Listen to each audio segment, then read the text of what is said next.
Hey now, Brawlers, it's time for another Board Game Brawl review with Nick Minahan, sponsored by BoardGameBliss.com.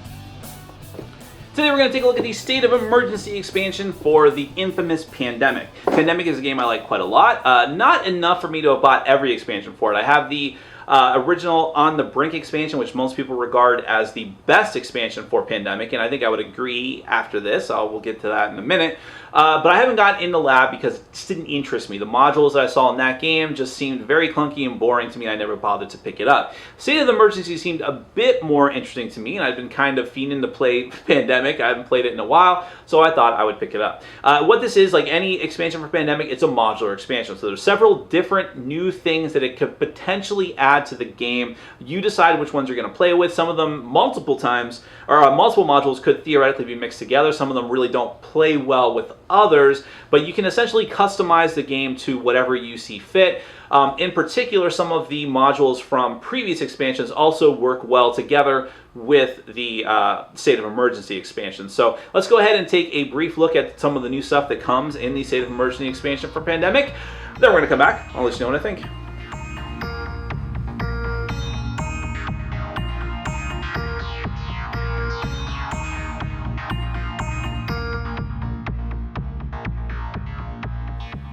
Alright, the expansion State of Emergency for Pandemic, like the other expansions, is modular. There are a few different components to the game, individual things that I'll go over. The first thing we're going to talk about is the Hinterlands Challenge. Now, obviously, this is the main board from the base game. It does not come with the expansion, but I have it out here to illustrate how the Hinterlands Challenge is going to work. You have these two sideboards that come with the expansion, and these are like other locations that you can travel to during the course of the game, and since you can travel to them, that also means that they can be infected like all the other cities on the map. And they have, I'm talking about the central point here, they have a lot of the same similarities as cities, some of the same effects that can happen there. They can get infected, and you can travel to them from these other cities connected to them. That's what these boards sort of illustrate, which cities are connected to this point, and then you have these markers that you put on the board to remind you which cities are connected to the hinterlands. And these are areas where like animals are roaming about and they're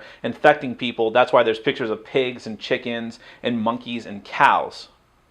Now at the start of the game, when you would normally infect 9 cities, you're also going to put a cube of the matching color in each of the hinterland spaces. So there'll be one red cube here, a black cube here, and then a blue and a yellow over on the other hinterlands board. And during the course of the game, you can travel here, just like I said, from those connected cities, and you can do it doing your normal drive and ferry action. However, you can't take any direct flights because obviously there's no city card for the hinterland space. You can, however, still charter a flight or use special event cards. Same thing with Research Station. There's no city card there, so you can't build a Research Station using that action out here, but if there's any kind of special ability or event cards, you can do it doing that. Now infections, or I'm sorry, outbreaks work the same way, in that when an outbreak occurs on one of the connected cities, it can spill over into the hinterland spaces and vice versa. But the main way that you're going to be having more cubes come out in the hinterland spaces is with this hinterlands die.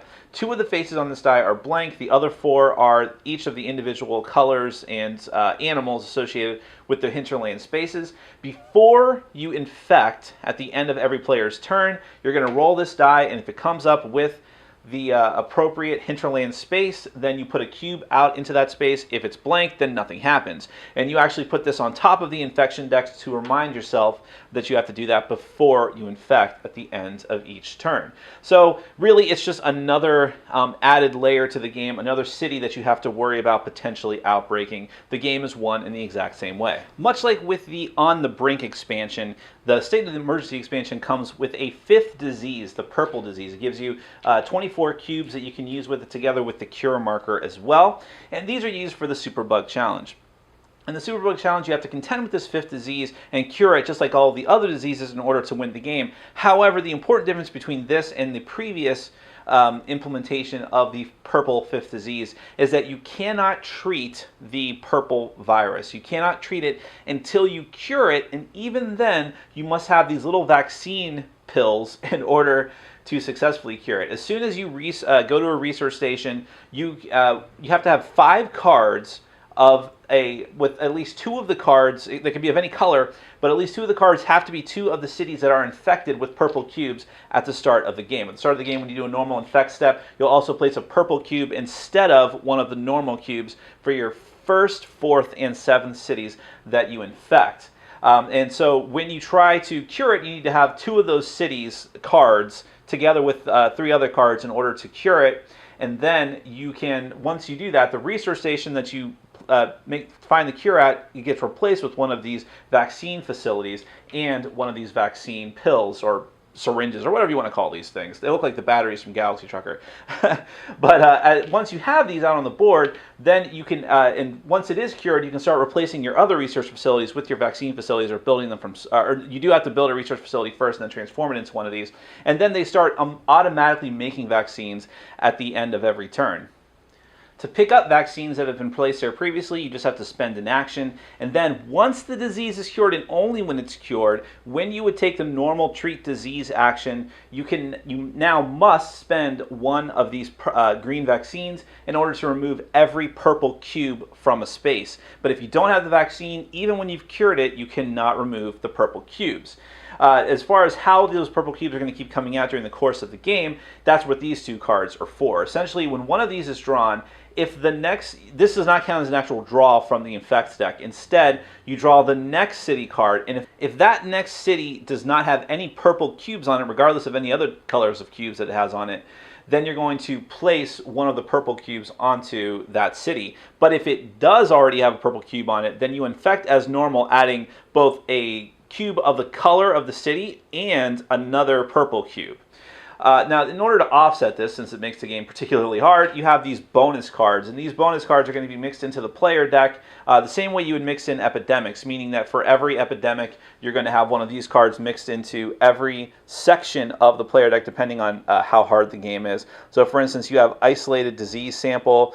Use this card as a Yellow City card for either sharing knowledge or for discovering a cure, and you have one of those for every one of the colors, and just some other special bonuses, flying to cities of particular colors and so on, in order to help you out. Now, here I'll also mention that there is a special version of the medic role that comes with this game. If you're playing with the Superbug Challenge, this would replace the normal medic, and this is only to remind you that even when you've automatically cured a disease, when you cure a disease and you would normally automatically remove cubes of a disease color, hence the medic special ability, you still have to spend a vaccine in order to do that. So that's essentially the Superbug Challenge. Now let's get to the emergency event cards.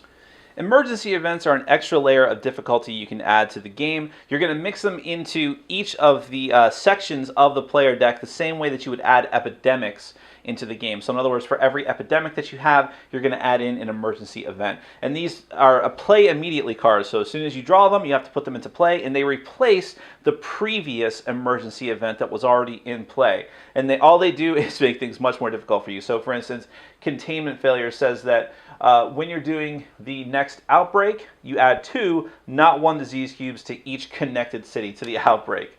Limited options, you limit players' hands to 6 cards, and you can discard or play event cards as needed, because it takes effect immediately. Logistics Failure, you do infections twice this turn, unless you have that one Quiet Night event. And Widespread Panic, when doing the next outbreak, move the outbreak marker forward 1 extra space, which can be really, really nasty. And next I'll explain the new Quarantine action. This one's pretty simple. Essentially, all the players have a brand new action they can use in the game, and that is to place a quarantine. In a normal game, you only have access to 4 of these quarantine tokens. However, if you have the new kernel role, which I'll get to in a minute, then you can have access to a total of 6 of them in a general player stock. Any player can take an action to place a quarantine into a city that does not already have one. You always put it starting off on its 2 side. So it'll be a 2-strength quarantine. So let's say I put it right here in Kinshasa. What this means is that the next time that the particular city that has a quarantine on it would be infected, instead you're going to flip it over to its 1 side. Then, if it happens again, you remove it completely. That's it. It's just a way for you to do some preventative measures to keep diseases or to keep an outbreak in check before it actually outbreaks. Now, finally, let's talk about the new roles. Okay, I already talked about the new medic, which essentially is just an updated version of the medic if you're using the Super Pug Challenge. Here is the kernel, and you only use the kernel if you're playing with quarantines, and if you are, you gain access to 2 more of the quarantine markers. You normally have 4, now you get 6. And what he does is he can essentially recharge quarantine. So when he moves to a city where a quarantine marker is on 1, you get to flip it back to its 2 side. Then as an action, you can discard a city card to place a quarantine marker in any city. It doesn't matter where it is, and it doesn't even matter where if the city card matches up to whatever city you're trying to put the quarantine in. Oh, by the way, I should mention that the game does come with new markers for the new player roles, and that they're plastic, which is a bit clashy with the original wooden markers. In any case, the Veterinarian is for the Hinterlands Challenge. As an action at a resource station, you can move to any hinterland space, and while you're in a hinterland space, you can remove 2 cubes of an uncured disease when you treat disease. Then the Pharmacist. The Pharmacist lets you simply reveal a city card from your hand in order to treat disease there as an action. Doesn't matter where it is, you simply remove it from your hand. You've essentially sent drugs to that city, and they're able to keep the diseases in check. Also, as an action, you can remove a cube of a cured disease from any city to the supply. The Gene Splicer is interesting because it makes it easier to actually cure diseases. So you can discover a cure at a research station in a city of the color being cured by turning in 2 city cards of the cure color plus 1 city card each of the 3 other standard disease colors. And finally, the First Responder. As an action, you may move to any city with a research station. You immediately, after an epidemic, move out of turn to the epidemic city and treat disease there before infections, which can be extremely useful if you think that you're about to draw a card for the city that just had its epidemic outbreak or epidemic 3 cubes put on it. So that's essentially the new stuff that comes in the State of Emergency expansion. Now, let's get to my final thoughts. Unsurprisingly, and as with any modular expansion for any game, some things are good, some things are bad about the State of Emergency expansion. I'll tell you about the things that I like first, just so we can start on a positive note. I like the quarantine action quite a bit. That's probably the easiest thing to integrate back into, well, any version of the game that you want to play. It's just another action that you can take. Anyone can do it. The kernel is particularly good at it.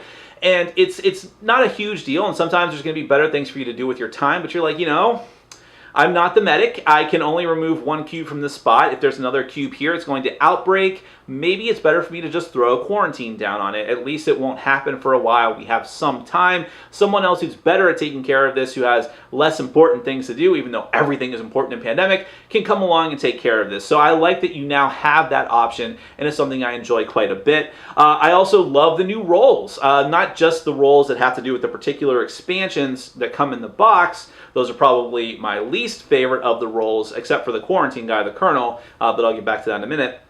But when you're talking about the pharmacist is super interesting, and thematically is really cool because, as someone described, yeah, you're just sending drugs across the world and it's helping people out. So you reveal a card and you can take care of a cube in that city, and when something's cured, it's even easier for you. You're just spending actions wherever you are to remove cubes, which seems really, really powerful, but it's not that powerful. It's really useful and it's really cool and I like it. The Gene Splicer is a bit of a tricky one, but being able to have different types and colors of cards in order to cure diseases is super cool and useful. And the First Responder, I love the First Responder's power. It's going to be useful a certain amount of times per game, depending on the epidemics that you're using. But when it happens, it's super cool being able to immediately go to a city and treat disease, because I can't tell you how many times I've lost a game of Pandemic because we slap 3 cubes down in a city when an epidemic happens, and then that card gets immediately drawn again because an epidemic came too soon after the last one. So I really appreciate those new powers. Now, the stuff I don't like in the set. The Hinterlands Challenge seemed interesting at first, but is a complete dud as far as I'm concerned.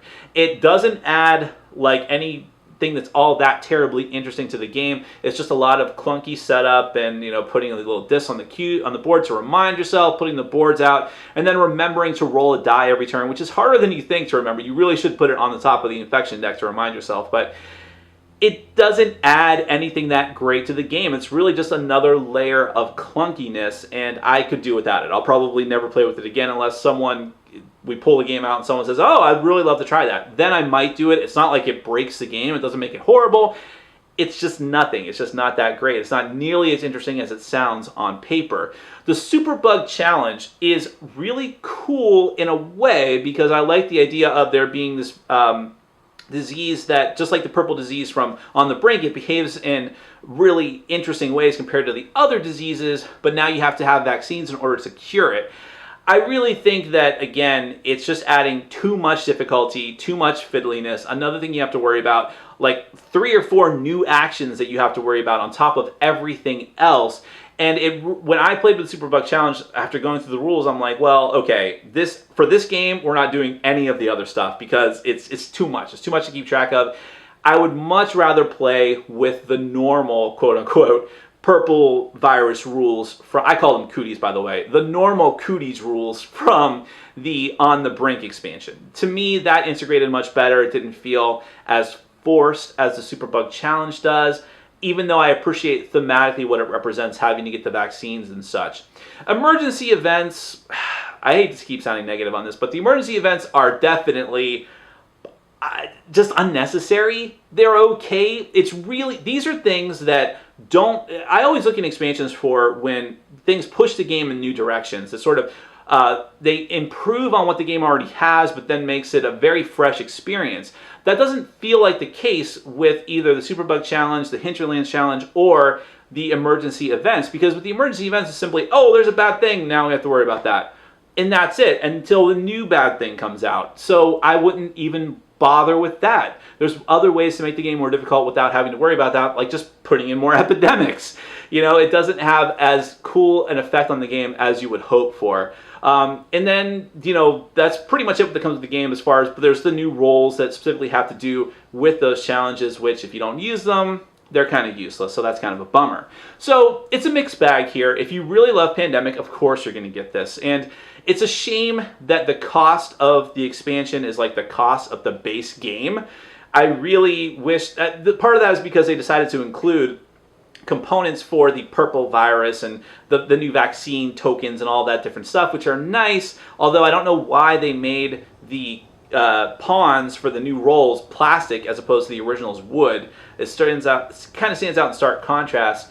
So that's why it's so expensive. You have these new components, but I wish that wasn't the case. I wish something would have been sacrificed to keep the price down, because as it is, the only stuff I'm going to be using out of this are the new roles and the quarantine, which could have been a $5 expansion as opposed to a $30 expansion, which is what this is. So I kind of regret buying it now, although I'll probably hold on to it just for those, because the main stuff that this game adds, the Hinterlands Challenge and the Superbug Challenge, just not terribly interesting to me and not worth it. Even if you're a hardcore Pandemic fan at this point, you probably have more than enough stuff. I thought the game was complete with On the Brink, and I'm not going to pick up In the Lab right now. So that's a mixed review, but hopefully you can pick something out of there that you can appreciate or not appreciate, and that'll help you make your decision. That is the State of Emergency expansion for Pandemic.